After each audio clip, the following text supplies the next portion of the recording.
আসসালামু আলাইকুম, সবাইকে শুভেচ্ছা জানাচ্ছি। মাসুম মাহবুব দেখছেন ওপেন দ্য ইউটিউব চ্যানেল এবং মাসুম মাহবুব ফেসবুক পেজ। আমার শিরোনাম যারা দেখে আজকে লাইভে ঢুকেছেন তাদের জন্য বেশ গুরুত্বপূর্ণ কিছু খবর থাকবে। থাকবে একটি স্পেশাল ইভেন্ট আপনাদের জন্য। আমি সেটাখানে আপনাদের আহ, ইরানের হাতে কি ধরনের নিউক্লিয়ার আছে সেটার উপর একটা ছোট্ট ডকুমেন্টারি দেখাবো। পাশাপাশি থাকবে আজকে সারাদিনের আপডেট। দর্শক, আজকে প্রধান শিরোনাম হলো ইরান হরমুজ প্রণালী তার কন্ট্রোলে নিয়ে সবচেয়ে বড় যে সারপ্রাইজটি দিয়েছে, সেই খুশিটি ইরানের ঘরে পৌঁছে গেছে। কারণ হরমুজ প্রণালী থেকে ইরান যে আয় করেছে, আজ তাদের ব্যাংকে সেটা প্রবেশ করেছে। এটি ইরানের অনেক বড় একটি সাকসেস হিসাবে বিশ্ব দেখছে, অন্যদিকে ট্রাম্পের পরাজয় হিসেবে দেখেছে। মিস্টার প্রেসিডেন্ট ট্রাম্প তিনি নেতানিয়াহুর ফাঁদে পড়ে একটা বড় রকম কি বলবো, তার রাজনৈতিক ব্যর্থতা বা তার জীবনের সবচেয়ে বড় ফেইলার হিসেবে চিহ্নিত হয়ে গেছেন। কারণ এই নেতানিয়াহু পূর্বেই আমেরিকার 3জন প্রেসিডেন্টকে ইরানের বিরুদ্ধে যুদ্ধে জড়াবার চেষ্টা করছিল, সেটাও ব্যর্থ হয়েছে। 3 নম্বর গুরুত্বপূর্ণ খবর,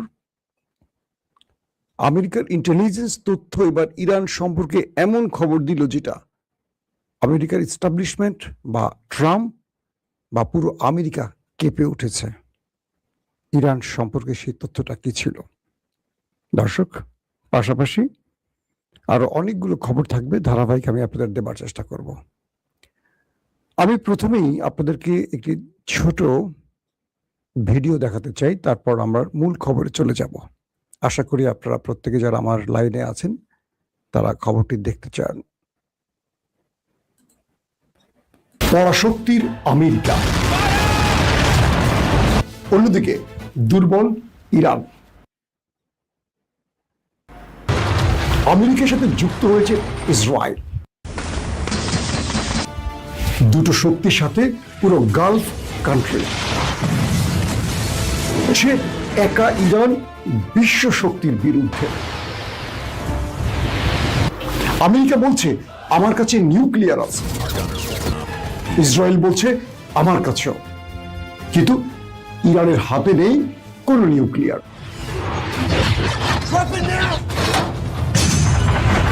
বড় ইরান বানিয়ে ফেলেছে এক নতুন নিউক্লিয়ার, যার নাম হরমুজ প্রণালী। This is the Strait of Hormuz. Just losing his mind all over again. Hormuz ইরানের জন্য যুদ্ধ বিজয়ের এক নয়া কৌশল। একদিকে বাবুল মান্দাব, অন্যদিকে হরমুজ প্রণালী, দুটোই ইরান কন্ট্রোল করছে নিজে এবং হুতিদের মাধ্যমে। আমেরিকা বলছে আমি নৌ অবরোধ দিয়ে তোমাকে অর্থনৈতিকভাবে পঙ্গু করব। ইসরায়েল বলছে আমি আমার আধুনিক প্রযুক্তি দিয়ে ইরান তোমায় ধ্বংস করব।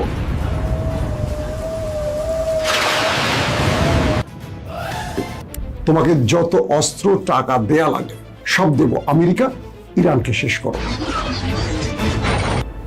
এক ইরান লড়ে যাচ্ছে বিশ্ব শক্তির বিরুদ্ধে, কিন্তু দমে যাচ্ছে না।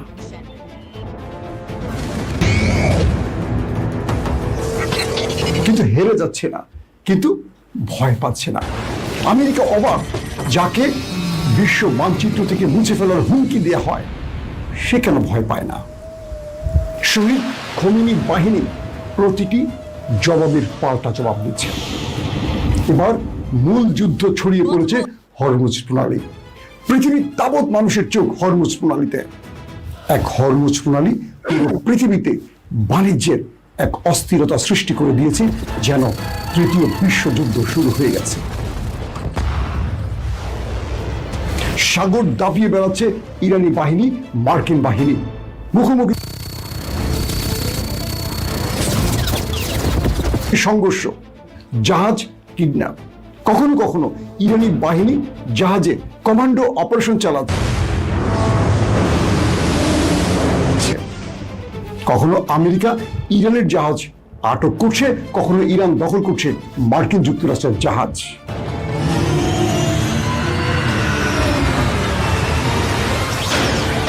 এভাবে লড়াই চলছে। পাকিস্তান দৌড়ে এলো যে কোনোভাবে যুদ্ধবিরতি ঘটিয়ে পৃথিবীকে শান্ত করবে, পারছে না, কারণ ডোনাল্ড ট্রাম্প একঘেয়ে নীতির উপর দাঁড়িয়ে আছে। তিনি ইরানকে হুমকি দিলেন, হয় তোমায় ধ্বংস করব, নতুবা হরমুজ প্রণালী অবরোধ দিয়ে আমি আটকে দেব। ইরান বলছে তোমার যা খুশি করো। এবার ইরান নতুন ফরম্যাটে দাঁড়িয়ে গেল আমেরিকার সামনে, বলল তুমি যা খুশি পারো করো, আমি তোমার জন্য স্পেশাল কার্ড রেখে দিয়েছি।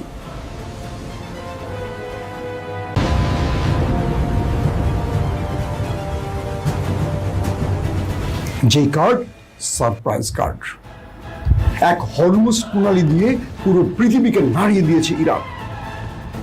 এই নিউক্লিয়ারটি এখন ইরানের জন্য যুদ্ধ জয়ের টার্নিং পয়েন্ট। দর্শক, এরকম দুর্দান্ত খবরগুলো পেতে ওপেন ভিউ টিভি সাবস্ক্রাইব করুন এবং ফেসবুকে লাইক ফলো করুন। আমরা বিশ্বাস করি আপনাদেরকে নতুন চমক দেখাতে পারবো এই চ্যানেলের মাধ্যমে। পৃথিবীর গুরুত্বপূর্ণ বিষয়গুলোকে আমরা তথ্যচিত্র আকারে আপনাদের দেখাবো। এই সরকারের মধ্যে আমরা এখনো কোনো নতুন চমক দেখিনি। পাশাপাশি দেশের খবর, বিদেশের খবর তো থাকবেই। আপনারাও থাকবেন আমাদের সাথে, আমরাও থাকবো আপনাদের সাথে। এটা আমাদের নতুন একটি চ্যানেল। এখানে আমরা যে ভিডিওটি দেখেছেন এরকম দুর্দান্ত খবরগুলো আপনাদের দেবার চেষ্টা করব। অবশ্যই ভালো লাগলে সাবস্ক্রাইব করে রাখবেন। ওপেন ভিউ ফেসবুক এবং ইউটিউবে আপনারা পাবেন। দর্শক, চলেন আজকের খবরে চলে যাই। আজকের দুর্দান্ত যে আজকের খবরগুলো আছে, প্রথম, মার্কিন যুক্তরাষ্ট্রের ইন্টেলিজেন্স সোর্সগুলো, অর্থাৎ আমেরিকার যে ইন্টেলিজেন্স, তারা একটি তথ্য প্রকাশ করেছে। সেই তথ্যে বলা হয়েছে ডোনাল্ড ট্রাম্প বা তার সরকার যে তথ্য বলেছে যে ইরানকে শেষ করে ফেলা হয়েছে, ইরানের সামরিক খাত ধ্বংস করা হয়েছে, আইআরজিসিকে শেষ করা হয়েছে, নেভি শেষ, তাদের এয়ারফোর্স শেষ, এই তথ্যটা সঠিক নয়। ইরান পূর্বের চেয়েও আরো বেশি স্ট্রং হয়েছে। কে বলছে? মার্কিন ইন্টেলিজেন্স তথ্য। সেটা ফাঁস হয়েছে, সেটা আমি আপনাদের জানাচ্ছি। সেই সোর্সের খবরে বলা হয়েছে যে ইরান পূর্বের চেয়েও আরো বেশি স্ট্রং হয়েছে। তারা তাদের ঝুলিতে আরো নতুন নতুন আকাশ প্রতিরক্ষা সিস্টেম বসিয়েছে এবং গত 50 দিনে যুদ্ধ শুরুর পর থেকে তারা আরো নতুন ভেরিয়েন্টের ভয়ঙ্কর মিসাইল তৈরি করেছে, যেটা আমেরিকা এবং ইসরায়েলের এখনো অজানা। এবং আমেরিকা যে তথ্যগুলো দিয়েছে যে ইরানের নেভি শেষ, আইআরজিসি শেষ, এয়ারফোর্স শেষ, না, তাদের কিচ্ছু শেষ হয়নি। তারা বহাল তবিয়তে আছে, আরো শক্তি সঞ্চয় করে তারা প্রতিশোধের আগুন বা প্রতিশোধ নেবার জন্য প্রস্তুত নিয়ে আছে। আমি বলছি না, মার্কিন ইন্টেলিজেন্স সোর্স। তার মানে আমেরিকার ডোনাল্ড ট্রাম্প এতদিন ধরে যে কথাগুলো বলেছে যে ইরানের মধ্যে আক্রমণ করে, এয়ার স্ট্রাইক চালিয়ে, বোম্বিং করে পুরো শেষ করে ফেলেছে, এই তথ্যটা সঠিক নয়। ইরান আগের চেয়েও আরো বেশি স্ট্রং হয়েছে এবং প্রতিশোধের জন্য যা যা করণীয়, অর্থাৎ এই যে যুদ্ধবিরতিটা হয়েছে আমেরিকার সাথে ইরানের, আমেরিকা এই সময়টাতে তাদের প্রচুর কমান্ডো বাহিনী, অস্ত্রশস্ত্র মধ্যপ্রাচ্যে এনেছে, সত্য কথা। এই সময়টাতে ইরান নিজেও আরো মজবুত হয়েছে। কেবল আমেরিকা নিজেকে প্রস্তুত করেছে এরকম নয়, ইরান নিজেকে প্রস্তুত করেছে, কারণ এই মুহূর্তে আক্রমণ চলছে না। ইরান তার প্রস্তুতিমূলক সব কাজগুলো এই সময়টিতে করে নিচ্ছে। মানে এই সিজফায়ার থেকে শুধু আমেরিকা নয়, ইরান ডবল সুবিধা আদায় করেছে। একদিকে হরমুজ প্রণালী আটকে রেখেছে, অন্যদিকে ইসরায়েল আমেরিকার হাতে যে আক্রমণগুলো প্রতিনিয়ত হতো, সেখান থেকে নিজেকে বাঁচিয়ে তার ঝুলিতে নতুন নতুন মিসাইলগুলোকে বসাচ্ছে, বিভিন্ন জায়গা পরিবর্তন করে আক্রমণ ভাগ তৈরি করছে। সবগুলো কাজ ইরান দ্রুত সময়ের মধ্যে করছে, যেটা আমেরিকা পারছে না। কারণ ইরান অল্প সময়ের মধ্যে তার মিসাইল বা ড্রোন তৈরি করতে পারে, কারণ এগুলো কম খরচে তৈরি করে, আমেরিকার মতো ব্যয়বহুল নয়। তারপরের গুরুত্বপূর্ণ খবরটি কি? মার্কিন পররাষ্ট্রমন্ত্রী, সাবেক পররাষ্ট্রমন্ত্রী জন ক্যারি, সবাই তাকে চেনেন, একটি টেলিভিশনে তিনি একটি টক শো করেছেন। সেই টক শোতে তার বক্তব্যটা খুব ভয়ঙ্কর ছিল। তিনি বলছেন, ইসরায়েলের প্রধানমন্ত্রী নেতানিয়াহু, জন কেরি বলছেন, তিনি আমেরিকাকে ইরানের বিরুদ্ধে এই যুদ্ধে জড়াবার জন্য বহু আগে থেকে চেষ্টা করেছে, তিনি ব্যর্থ হয়েছেন।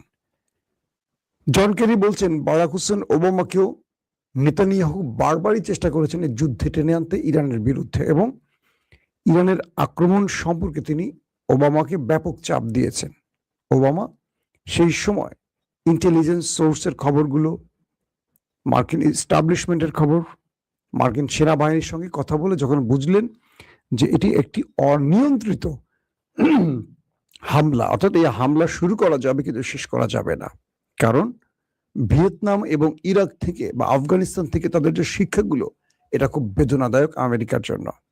তাই বুদ্ধিমান বারাক হোসেন ওবামা নেতানিয়াহুর ফাঁদে পড়েননি। এরপর আসে বুশ। বুশকেও নেতানিয়াহু বারবার চাপ দিয়েছেন, বিভিন্ন ভাবে চাপ দিয়েছেন ইরানের বিরুদ্ধে যুদ্ধ শুরু করার জন্য। বুশ শেষ পর্যন্ত এই যুদ্ধে জড়াননি, কারণ তাকেও মার্কিন গুরুত্বপূর্ণ সংস্থাগুলো ইরানের ব্যাপারে অবগত করেছেন। এরপর ট্রাম্পের আগে এই যুদ্ধের জন্য, অর্থাৎ ইরানের বিরুদ্ধে যুদ্ধে জড়াবার জন্য শেষ জো বাইডেনকে চাপ দেওয়া হয়। এই তিনজন মার্কিন প্রেসিডেন্ট মিস্টার নেতানিয়াহুকে না বলে দিয়েছিলেন, কারণ ইরান এমন একটি দেশ বা তার ঐতিহ্য, ইতিহাস, তার সকল বিষয়গুলোকে নিয়ে তারা স্টাডি করে বুঝতে পেরেছেন এই যুদ্ধটা তাদের শুরু করা যাবে, শেষ করা যাবে না, এবং এখান থেকে আমেরিকা ব্যাপক ক্ষতিগ্রস্ত হবে। তাই এই তিন প্রেসিডেন্ট চিন্তা করেছিলেন যে ইরানকে চাপ দিয়ে যদি কিছু আদায় করা যায় সেটাই ভালো, যুদ্ধ করে নয়। কিন্তু মাথামোটা ডোনাল্ড ট্রাম্প নেতানিয়াহুর ফাঁদে পড়ে গেছেন। জন কেরি বলছেন, মোসাদ ইরান সম্পর্কে ভুলভাল তথ্য প্রেজেন্ট করেছে, যে তথ্য দিয়ে ডোনাল্ড ট্রাম্পকে নেতানিয়াহু সহজে ফাঁদে ফেলে দিয়েছেন, এবং সেই ফাঁদ থেকে ডোনাল্ড ট্রাম্প এখন আটকে গেছেন। ফান্দে পড়িয়া বগা কান্দের একটা গান আছে না, এরকম। এখন ট্রাম্প প্রতিনিয়ত আমেরিকানদের চাপ, ইস্টাবলিশমেন্টের চাপ, আন্তর্জাতিক বন্ধুদের চাপ, ওয়ার্ল্ড ইস্টাবলিশমেন্টের চাপ সহ্য করছেন। তাই তিনি বারবারই যুদ্ধবিরতির জন্য নানান রকম ফায়দা বা ফন্দি ফিকির তৈরি করছেন। সর্বশেষ যুদ্ধবিরতি ইরান ছাড়া একাই ঘোষণা করেছে ডোনাল্ড ট্রাম্প, যেখানে ইরান যোগও দেয়নি বা ইরান আমেরিকাকে পাত্তাই দেয়নি পাকিস্তান থেকে। এবং সবকিছু মিলে ডোনাল্ড ট্রাম্প একটা বড় রকম বিপদে আছেন এই মুহূর্তে, কারণ ইরানকে তিনি যত হুমকি দিচ্ছেন ইরান আরো বেঁকে বসছে, এটি তিনি কখনো কল্পনা করেননি। এবং পূর্বের মার্কিন প্রেসিডেন্টরা যে কারণে ইরানের সাথে যুদ্ধ করেনি সেটি অবশেষে প্রমাণ হয়ে গেছে। এখন নেতানিয়াহুকে দুষছে পুরো মার্কিন যুক্তরাষ্ট্ররা।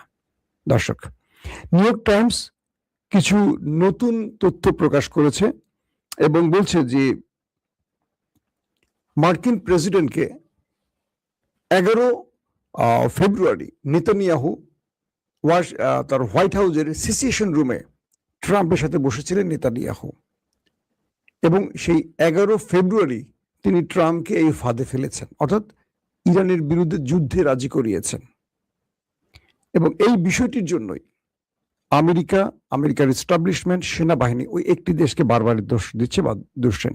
পাশাপাশি বলা হচ্ছে মার্কিন ভাইস প্রেসিডেন্ট জেডি ভেন্সের সাথে নেতানিয়াহুর ব্যাপক ঝগড়ার ঘটনা ঘটেছে, উচ্চ বাক্য বিনিময়, তর্ক বিতর্ক পর্যন্ত হয়েছে। জেডি ভেন্স বারবারই বলছিলেন ইরানে আক্রমণ আমাদের জন্য ভুল সিদ্ধান্ত হবে, কিন্তু নেতানিয়াহু বলছেন না, এটি মোক্ষম সময়, এটি আমাদের জন্য উপযুক্ত সময়। শেষ পর্যন্ত জেডি ভেন্স সত্য প্রমাণিত হয়েছেন, আর ডোনাল্ড ট্রাম্প মিথ্যা প্রমাণিত হয়েছেন। এখন যুদ্ধ বন্ধের জন্য আমেরিকার গুরুত্বপূর্ণ লবিগুলো, সেটা সিনেট, কংগ্রেস বা রিপাবলিক শিবির বলি বা ডেমোক্রেট শিবির বলি, ব্যাপক চাপ দিচ্ছে মিস্টার ট্রাম্পকে। তিনি এখন যুদ্ধ বন্ধে নানা কৌশল খুঁজছেন, কিন্তু ফেস সেভিং এর মাধ্যমে, মুখ রক্ষার মাধ্যমে। নিজেকে পরাজিত করলে তার রাজনৈতিক ক্যারিয়ার শেষ, মধ্যবর্তী নির্বাচন আগামীতে, এখানে তিনি ব্যাপক ভরাডুবির মুখে পড়বেন, এই বিষয়গুলো রয়েছে। তাই তিনি কোনোভাবেই ইরানের কাছে ব্যর্থ হতে চাচ্ছেন না, কিন্তু তিনি ব্যর্থ হচ্ছেন প্রতিদিনই। পাশাপাশি তার কাউন্টার টেরোরিজমের প্রধান পদত্যাগ করেছেন, এটি বেশ কয়েকদিন আগের খবর। আজকে শোনা গেছে দুটো খবর, এক, তার নেভি প্রধানকে বহিষ্কার করা হয়েছে অথবা তিনি পদত্যাগ করেছেন। যদি বহিষ্কার করা হয় তাহলেও মার্কিন নেভি টিমের ব্যর্থতার জন্য করা হয়েছে, আর তিনি পদত্যাগ করেন তাহলে বোঝা যাচ্ছে আমেরিকার সেনাবাহিনী, নৌবাহিনী, এয়ারফোর্সের মধ্যে ট্রাম্প বিরোধী মনোভাব তৈরি হয়েছে এবং তারা ট্রাম্পের সিস্টেমের বিরুদ্ধে দাঁড়িয়ে গেছেন। অর্থাৎ ট্রাম্প এখন অনেকটা বলা যায় একঘরে হয়ে যাচ্ছেন। দর্শক, হরমুজ প্রণালী থেকে ইরান বিশাল একটা আয় করেছে এবং আজকে হরমুজ প্রণালী থেকে যে টোলগুলো নিয়েছে এতদিন ধরে ইরান, সেটি তাদের কেন্দ্রীয় ব্যাংকে জমা করেছে।